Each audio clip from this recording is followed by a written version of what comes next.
अच्छा, आगे बात करते हैं। एक वो हमारा, मैंने पिछली दफा भी कहा था, शायद उन्होंने गुस्सा किया हो, एक वो हमारा छोटू भाई था एंकर शाहजेब खानजादा साहब, वो फेफड़े फुला फुला के अपने कद से बड़ी बातें करते थे। फेफड़े फुला फुला के बताया करते थे कि एलएनजी नहीं ले रही। एलएनजी मैंने पहले भी कहा था, कहते थे 8 तारीख को लेते तो अच्छी होती, 9 को लेते तो अच्छी होती, 10 तारीख को लेते तो अच्छी होती।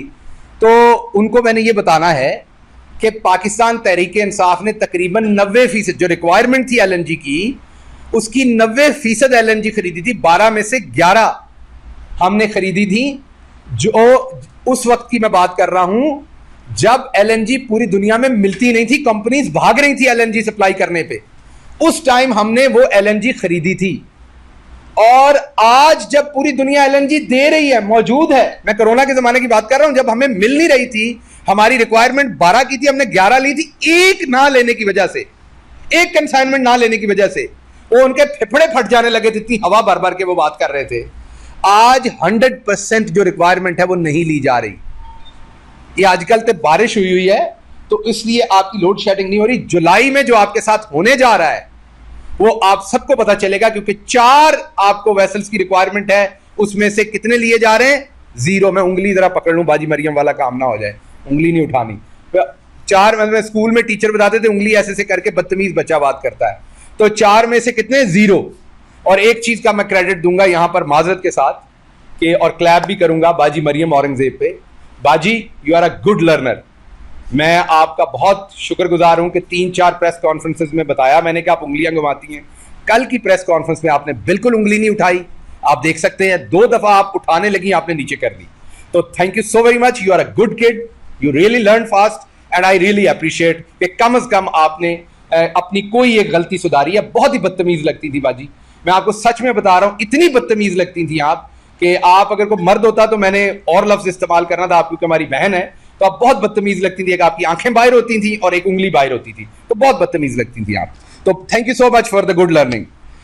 अब आगे चलते हैं जी। एक रेस चल रही है, बहुत ही तेजी से रेस चल रही है, और उसके लिए मैंने 1-2 डोनर्स के साथ बात की है। हम जल्दी इंशाल्लाह एक सोने का ताज बनाएंगे, वो डोनेशन देंगे। 3 लोगों के दरमियान रेस चल रही है। नंबर 1 पे हमेशा हमारी बड़ी वाली बाजी मरियम सफदर है, पीछे बाजी मरियम औरंगजेब है, और आप मिफ्ता इस्माइल भी पीछे दौड़ रहे हैं कि झूठ बोलने में आगे कौन निकलेगा। तीनों के दरमियान में एक बेहंगम रेस है और जल्दी इसका फैसला होगा मेरा ख्याल, और होगा तो उसको ताज पहनाएंगे। 1-2 डोनर से मैंने बात किया कि वो सोने का एक ताज बना के पहनाना है कि इनमें सबसे बड़ा झूठा कौन है। अगला, हमें फेफड़े फैला फैला के कुछ लफाफे बताते थे, और पाकिस्तान के अंदर जो नून ग्रुप है वो भी बताता था कि आप आइसोलेट हो गए। चाइना ने 17 मुल्कों को अपने मुल्क में बुलाया, जिसमें ईरान और इंडिया भी शामिल थे। उन 17 मुल्क में पाकिस्तान का नाम शामिल नहीं था। पंजाब स्पीड नहीं था बेचारा, पता नहीं चाइना वाले डर गए कि उधर स्पीड में ना निकल जाए कहीं आगे। बुलाएं चाइना, स्पीड इतनी हो किसी और मुल्क ना जा पहुंचे। स्पीड ज्यादा ना, रुकता नहीं है, सुबह 7 बजे उठ के निकल पड़ता है। तो पाकिस्तान को नहीं बुलाया, हमें बताया जाता था आप आइसोलेट हो गए। अब मैं याद करा दूं कि कोरोना के बाद जो पहले हेड ऑफ स्टेट्स मिले थे 3, उनमें इमरान खान एक थे, चाइनीज प्रेसिडेंट के साथ। अब मैं दोबारा याद करवा दूं आपको कि आफ्ताब इकबाल साहब पाकिस्तान के एक बड़े माने हुए नाम है, सीनियर सहाफी हैं। उन्होंने अभी एक इंटरव्यू लिया था जो बहुत देखा गया पूरी दुनिया के अंदर। उसमें आफ्ताब साहब ने पूछा था कि चाइना ने कोई एहतजाज नहीं किया। तो आफ्ताब भाई, चाइना इस तरीके से एहतजाज करता है, ये चाइना ने एहतजाज ही किया है।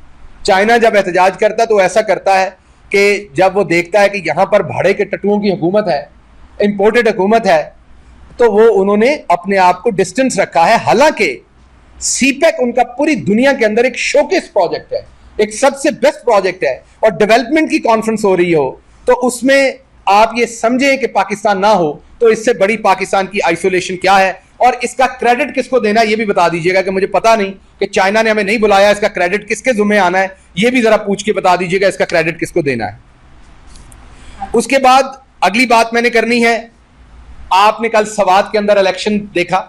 सबसे पहले मैं मुबारकबाद देता हूं मुराद सईद को, सीएम केपी, क्योंकि वो सवात से हैं दोनों, उनकी पूरी टीम को, जिस तरीके से उन्होंने वहां पर एक इलेक्शन लड़ा। 13 जमातें एक तरफ थी, मतलब पूरी पाकिस्तान की सियासत एक तरफ थी, और पाकिस्तान तहरीक इंसाफ अकेली एक तरफ थी।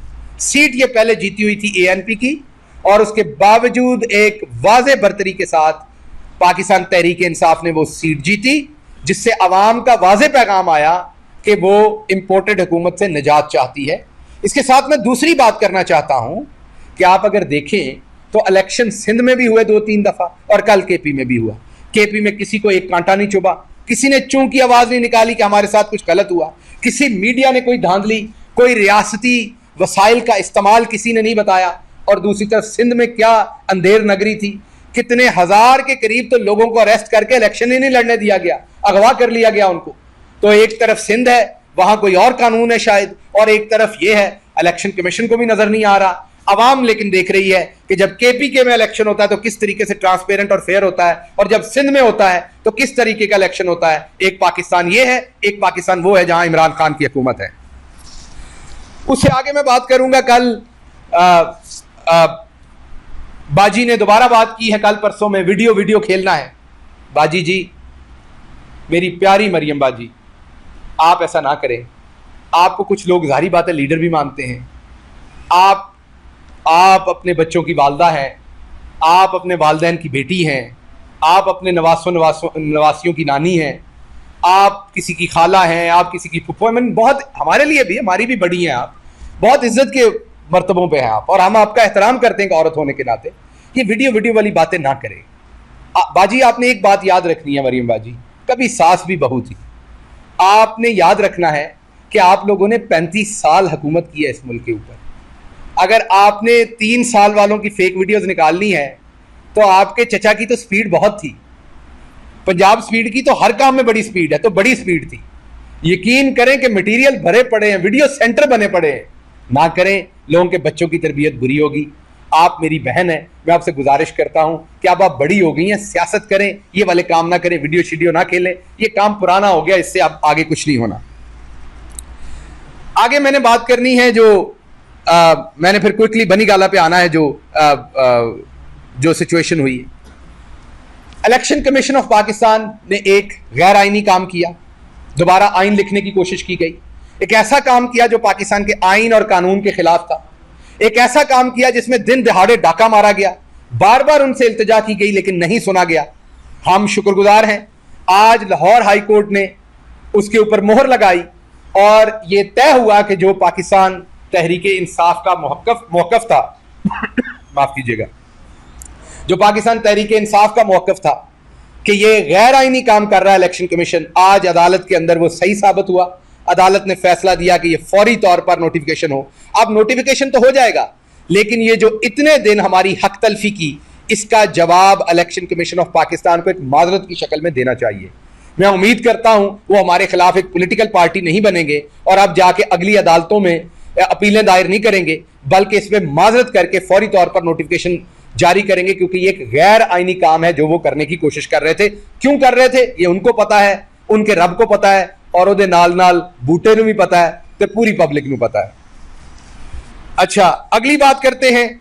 अभी तक जब से ये हुकूमत आई है, इन्होंने क्या किया है? एक तरफ तो इकोनॉमी तबाह की है, एक तरफ तो आपके सामने दो चीजें चली हैं यहां पर दबादब। एक तो बाजी मरियम औरंगजेब की उंगली चली है, जो अब उनकी मेहरबानी, मेरी तनकीद कह लें, मेरा सबक कह लें एज अ प्रोफेसर, वो मान गई, अब उंगली उठाना बंद कर दी उन्होंने, कल नहीं उठाई। तो एक तो वो काम हुआ है कि उनकी उंगली चली है, और दूसरा स्टॉक एक्सचेंज क्रैश हुई है, तीसरा बिजली के बिल बढ़े हैं, चौथा पेट्रोल और डीजल बढ़ा है। अभी 50 रुपए की लेवी लग रही है, तो पेट्रोल और डीजल जो है वो 70 रुपए या 50 रुपए लीटर तक बढ़ेगा अगले आने वाले 1-2 महीनों के अंदर। तो हमारी चीखें नहीं, हमारी शायद चांगरे निकलेंगी अब आवाम की, चीखों से काम आगे निकल जाएगा। लेकिन इसके साथ साथ वो तमाम हमारे दोस्त मीडिया के अंदर, जो मैंने पहले कहा फेफड़े फुला फुला के इनके हक में तब तकरीरें और किया करते थे, आजकल जरा साइलेंट पे लगे हुए हैं। तो मैं कहता हूं जरा बैटरी चार्ज कर लें थोड़ी बहुत। मैंने पहले भी मशवरा दिया कि संडे वाले दिन छुट्टी होती है, किसी और दिन शर्म नहीं आती तो संडे वाले दिन कर लें। सुबह सुबह कॉफी का कप पिए, उसके साथ शर्म कर लें, उसके साथ नहीं कर सकते कोई दोपहर के टाइम कर लें, कोई एक टाइम निकाल लें जिसमें आप कर लें, अपने कमरे में बैठ के आईने के सामने अकेले कर लें। कर जरूर लें, लेकिन वक्त हुआ चाहता है उसके लिए। तो जो तबाही हुई, लेकिन जो कानून साजी की गई वो किस पे की गई? 1100 अरब रुपए अपनी चोरी के बचाने के लिए कानून साजी की गई। मीन नैब को बंद कर दिया गया। अब अपनी बीवियों के नाम पे पैसा रखो, अपने बच्चों के नाम पे पैसा रखो, मकसूद चपड़ासी के नाम पे पैसा रखो, कोई नहीं पूछ सकता। 2 नंबर पैसा अकाउंट में डालो, बाद में निकाल लो, 100 रुपया उसमें रहने दो, हिसाब सिर्फ आखिरी 100 रुपए का होगा। इसलिए ये वाले कवानीन लाए गए और उसके साथ कौन से कवानीन लाए गए? मेरे समुंदर पार पाकिस्तानियों को वोट से महरूम करने का, ईवीएम मशीन को महरूम करने का। तो हर वो कानून साजी की गई जिससे अवाम की हक तलफी हो, और हर वो कानून साजी की गई जिससे पंजाब स्पीड, उसके पूरे चोर टब्बर को फायदा हो, सारी शरीफ डायनेस्टी को फायदा हो। हर तरह से चुन चुन के कानून, वही जो इमरान खान से एनआरओ मांगा जाता था, वो किया गया। उसके बाद जो मैं अगली बात करूंगा वो मैंने आपसे एक इंपॉर्टेंट बात करनी है, वो ये है कि यहां पर एक नैरेटिव दिया जाता है अक्सर कि पाकिस्तान तहरीक इंसाफ जो है वो फौज मुखालिफ है, और ये अब अगले दिनों में आप देखेंगे ये नैरेटिव बड़ी तेजी से आएगा, ये कुछ लोगों के फायदे में है। मैं दोबारा